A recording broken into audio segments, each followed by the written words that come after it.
आप देख रहे हैं दिशा चैनल। बाकी सब बढ़िया है? एकदम बढ़िया। सॉरी। सॉरी। अरे क्या सॉरी? बच के चलो भैया। अंदर सब बढ़िया है? अरे बढ़िया बढ़िया क्या बढ़िया? मेरा लक, लक्स कोजी, अपना लक पहन के चलो बाबा।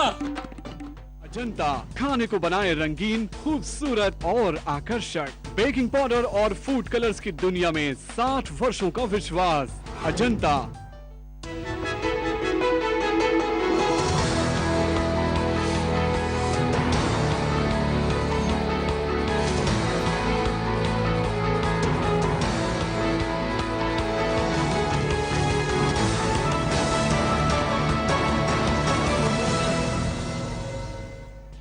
शुभम, चलिए शुभारंभ करते हैं दिशा चैनल की खास पेशकश शुभ समाचार फटाफट की इस कड़ी का। मैं हूं प्रियंका। अपने इस खास न्यूज बुलेटिन में हम आपको दिखाएंगे सकारात्मक खबरें फटाफट।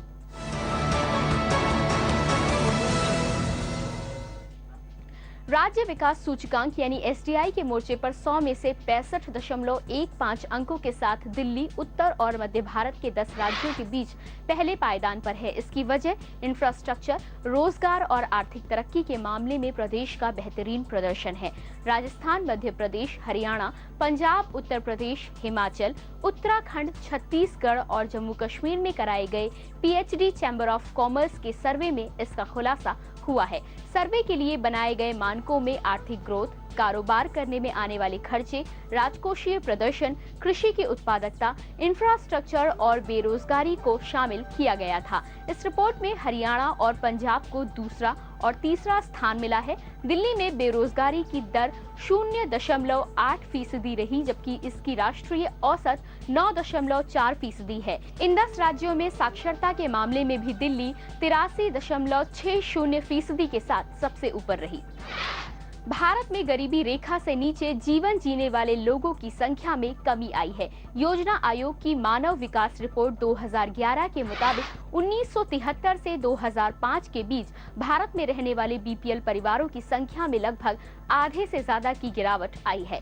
ये रिपोर्ट योजना आयोग के institute of applied manpower research की ओर से जारी की गई, जहां 1973 में देश की कुल 55% आबादी गरीबी रेखा से नीचे गुजर बसर कर रही थी। वहीं 2004-2005 में ये घटकर 27.5% हो गई। इसके साथ ही देश के 2/3 परिवार अब पक्के मकानों में रहने लगे हैं, जिसमें हरियाणा के 93% और बिहार के 79% लोग पक्के मकानों में रहते हैं। इसके अलावा देश में अन्य वर्गों के मुकाबले अनुसूचित जाति के लोग काफी तेजी से बीपीएल परिवारों की श्रेणी के ऊपर आए हैं। मुस्लिम परिवारों में भी विकास देखने को मिला है।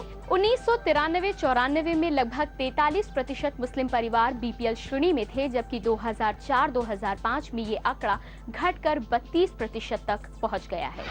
अब फर्जी सिक्कों पर रोक लगाई जा सकेगी। रक्षा अनुसंधान एवं विकास संगठन भविष्य में ढाले जाने वाले फ्यूचर करेंसी के सिक्कों के लिए सिक्योरिटी फीचर मुहैया कराने जा रहा है, जिससे जालसाजी करने वाले फर्जी सिक्के नहीं ढाल सकेंगे। साथ ही वित्त मंत्रालय की करेंसी निदेशालय ने फ्यूचर करेंसी को जालसाजी से बचाने के लिए बहुत से मंत्रालयों और विभागों के विशेषज्ञों की मदद ली जाएगी। इसके लिए बनाई गई समिति में गृह मंत्रालय, CBI, IB, NIA, NSCS, DRDO, RBI और वित्त मंत्रालय के 2 पीएसयू, भारतीय रिजर्व बैंक नोट मुद्रण प्राइवेट लिमिटेड और security printing and minting corporation of India limited के प्रतिनिधियों को शामिल किया गया है।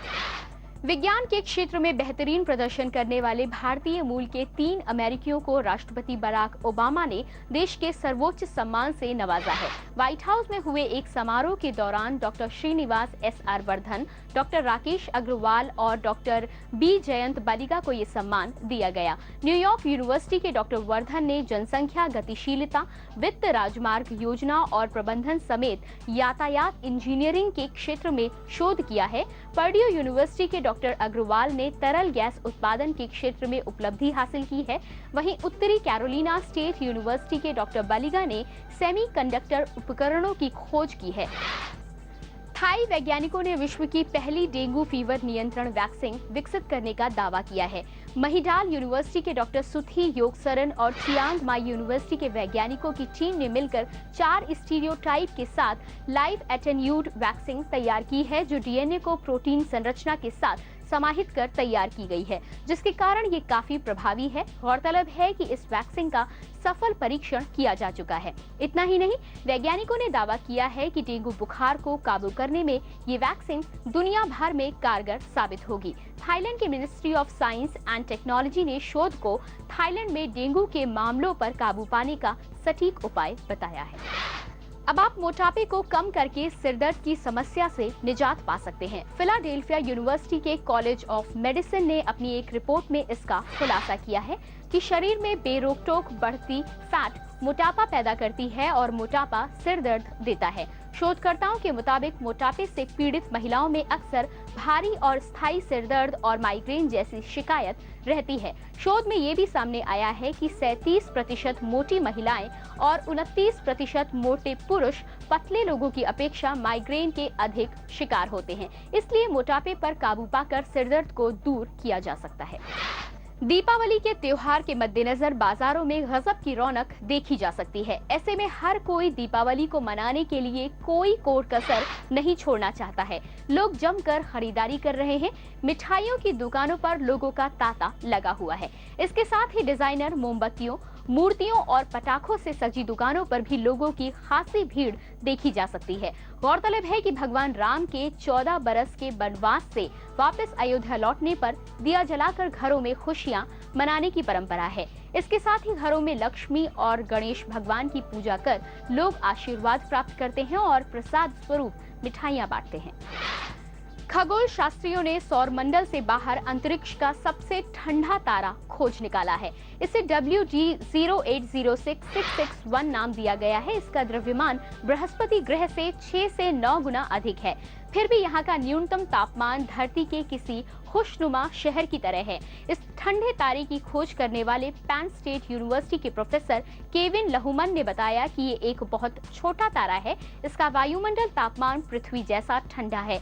इस सितारे की सतह का तापमान 27 से 80 डिग्री सेल्सियस तक है। तारे का पता लगाने के लिए नासा के स्पिट्जर स्पेस टेलीस्कोप का इस्तेमाल किया गया।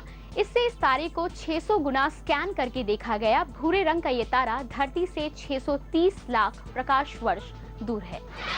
अब खेल खेल में ही आप तस्वीरें खींच सकेंगे। जर्मन छात्रों ने एक ऐसा पैनोरामिक कैमरा बनाया है जिसे बॉल का आकार दिया गया है। इस कैमरे को ऊंचा उछालकर या फेंककर आप तस्वीरें खींच सकते हैं। इस बॉल में 2 मेगापिक्सल के 36 कैमरे लगाए गए हैं, जिसके जरिए सबसे अधिक ऊंचाई से साफ तस्वीरों को खींचा जा सकता है।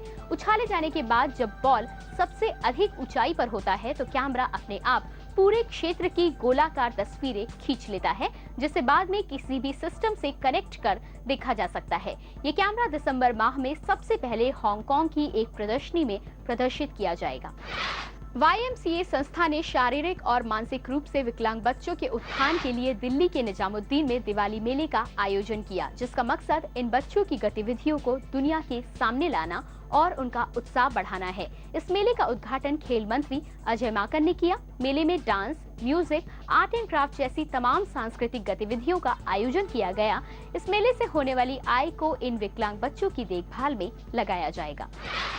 बहुचर्चित फिल्म स्टैनली का डब्बा को 10वें अंतर्राष्ट्रीय फिल्म महोत्सव में शामिल होने का निमंत्रण मिला है। फिल्मकार अमोल गुप्ते की ये फिल्म अपनी उत्कृष्ट कहानी एवं बेहतरीन अभिनय क्षमता के कारण काफी हिट रही। अब तक ये फिल्म शिकागो, दक्षिण एशियाई फिल्म महोत्सव, प्राग भारतीय फिल्म महोत्सव, बुसान और मुंबई फिल्म महोत्सव में प्रदर्शित हो चुकी है और अब यह मिन्स्क, नाइजीरियाई अंतर्राष्ट्रीय फिल्म महोत्सव, बेल्जियम और पोलैंड में होने वाले 29वें फिल्म महोत्सव में प्रदर्शित होगी।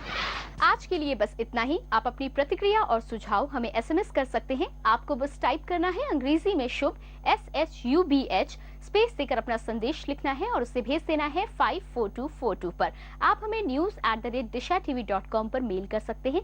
साथ ही हमारी वेबसाइट www.dishatv.com पर भी संपर्क कर सकते हैं। कुछ और पॉजिटिव खबरों के साथ हम फिर हाजिर होंगे। तब तक के लिए नमस्कार।